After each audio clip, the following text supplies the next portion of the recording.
welcome to Adopted and Tortured Part 2. Today's discussion, I want to talk about um, my diagnosis story of type 1 diabetes and how that affected the abuse I went through growing up, beforehand, afterhand, and during. I touched up on it a little bit in Part 1, but didn't go through the full story. So like I said yesterday, um, it was the first day of 5th grade. I went into the doctor's office, or I went to the doctor before I even went to school. I went to the doctor because I was urinating a lot. I was drinking about a half a gallon to a gallon of water an hour. I was losing a bunch of weight, extremely moody. And not moody as in like spoiled brat moody. I think a lot of my moodiness had to do with the way I was being treated. Because as I told you before, I was having accidents during the night, during the day, at all times of the day, all times of the night. And I was being blamed for those. It was my fault that I was having these accidents that I kept telling them I couldn't control. Um, I couldn't control, and I tried everything I could. I was, even if it was just to the point where I tingled a little bit in my underwear or what have you, they would smell it because it smelled extremely sweet. So I would automatically get stripped down. They would see if my pants were wet.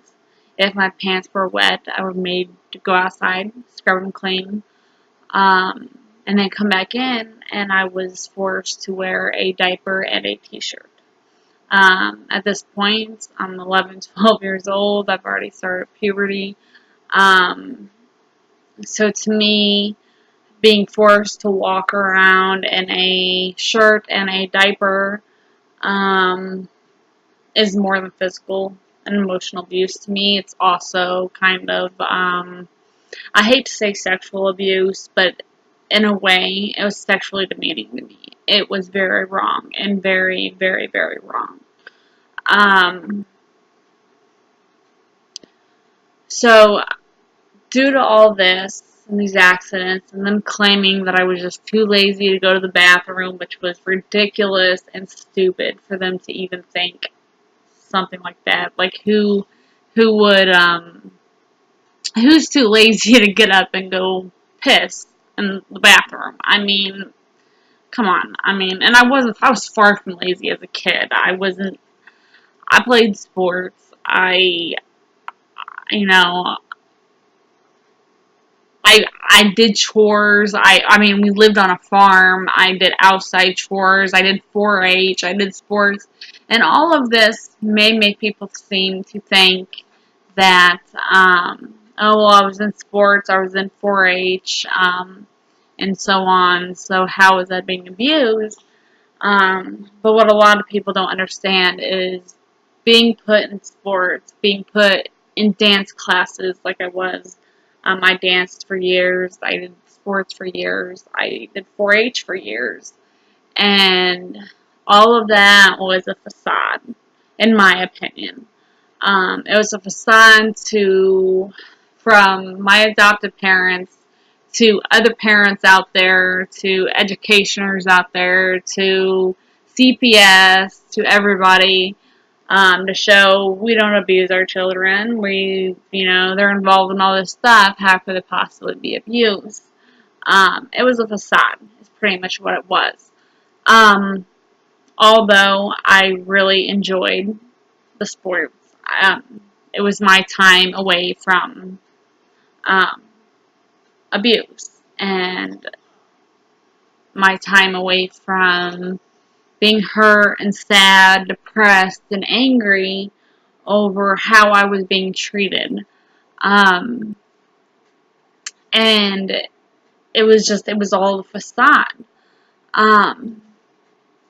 It got to the point where I started having these accidents, and then because of these accidents, we won a trip, my dance recital, to go to Myrtle Beach, to perform um, a dance routine.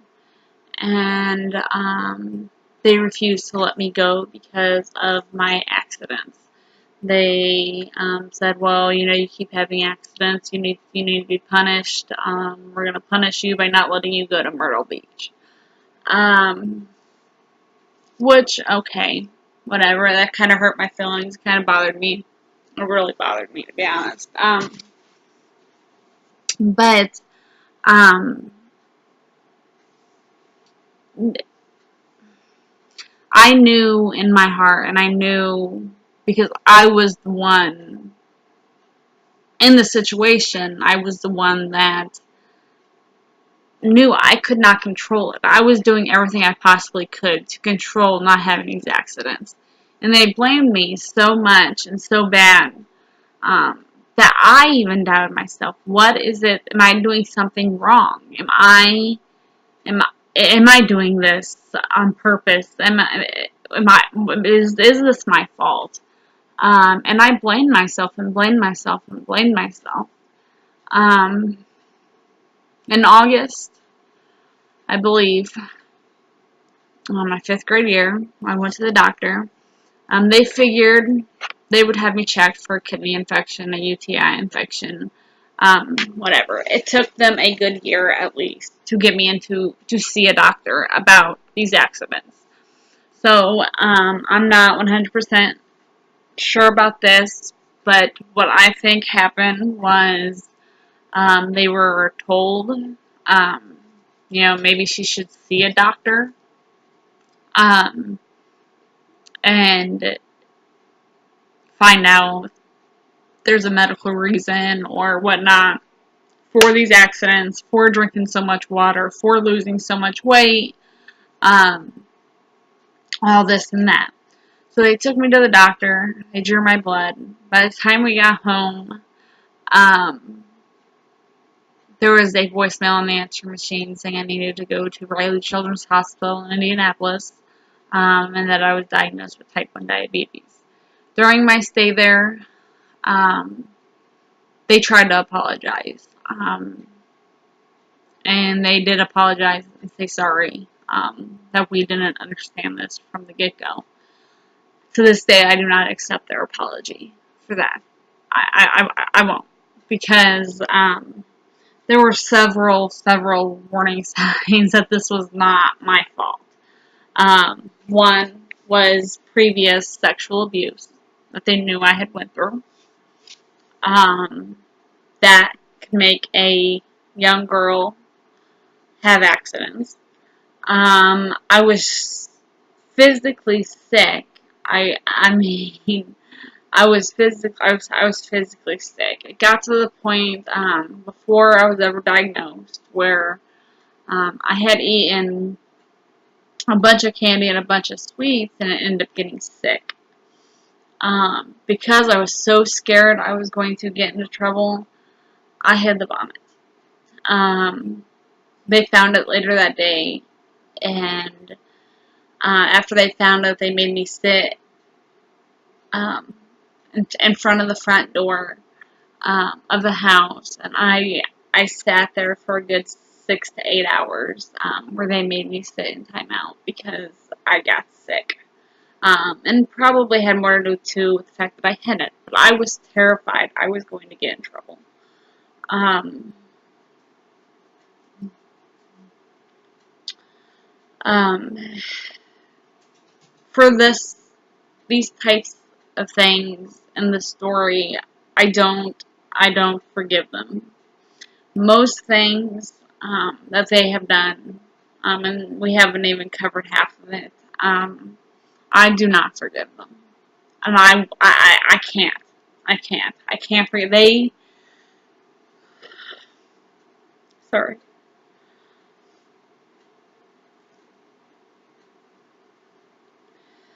I was taken away from my mother, my biological mother, my biological family. because they were being accused of beating me, hurting me, abusing me. And as far as I am concerned, and as far as I can remember, and I know, they did way more damage to me than my biological parents, my biological family ever did. I can't even remember my biological mom even putting her hands on me, even to spank me. With Becky and Dale, I should not have said those names. I am so sorry. I scratch out those names. I am sorry. But with my adoptive parents,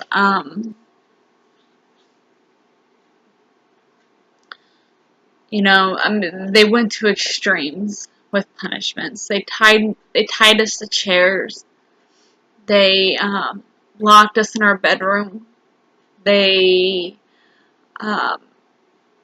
at one point, my adoptive mother pushed me down the stairs, a flight of 15 steps, and pushed me from the top to the bottom. I rolled and had a bruise on the side of my head, like right here, for a good 2 weeks.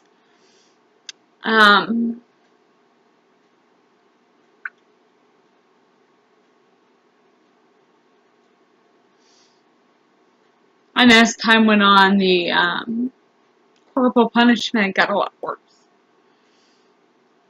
I think what bugs me the most about this whole thing isn't the fact that they took me away from my parents, my biological mother.